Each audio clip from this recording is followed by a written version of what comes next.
Сәлеметсіздер ма? YouTube арнасының көрермендері. Гүлсүйер қауым, қалдарыңыз қалай? Денсаулықтарыңыз жақсы ма? Мінекей, мен бүгін тамырлаған гүлдерімді көрсетпекшімін. Бұл алдымдағы олеандр гүлім, таз болып тұрған. Несі шығады деп айтып едім ғой, бұтақтары мінекей. Бұтақтары шықты. Бір ай болды ғой. Мінекей, бір ай ішінде осындай бұтақ шығарды. Төртеу ма? Төрт бұтағы бар. Мынау сеперус гүлін тамырлатып едім. Салған бойдан ұмытып кетіп тұрмын. Мінекей, тамырлап. Мына жақтан уже өскіндері өсіп келе жатыр. Осылай тамырлағанда егем деп ойлағам. Уже бір айдай болып кетті. Бұл өскін өсіп кеткен. Бұл дайын. Тамырын топыраққа тығып қоямыз. Енді сеперус гүлдеріміз өсе беретін болады. Және де мінекей 4 герань тамырлатқаным. Роза буднидан 2, розовый дәу гүлдейтінден 2 гераньдарым. Мінекей кішкентайын өзі тамыр берген. 10 күн болды ма? 10 күннен асты ма? Негізі гераньдар 10 күн ішінде өздерін тамырлатып, айбат өздерін жақсы сезінеді.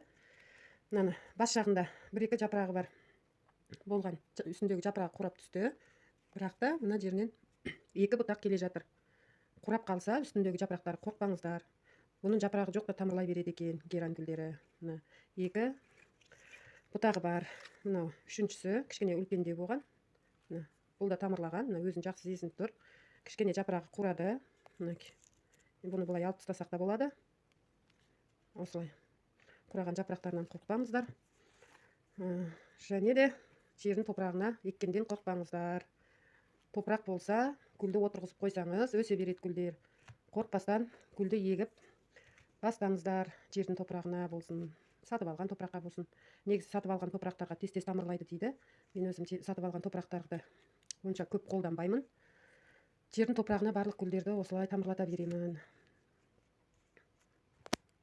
Фикус Бенджамин гүлмеде 1 ай болып қалды.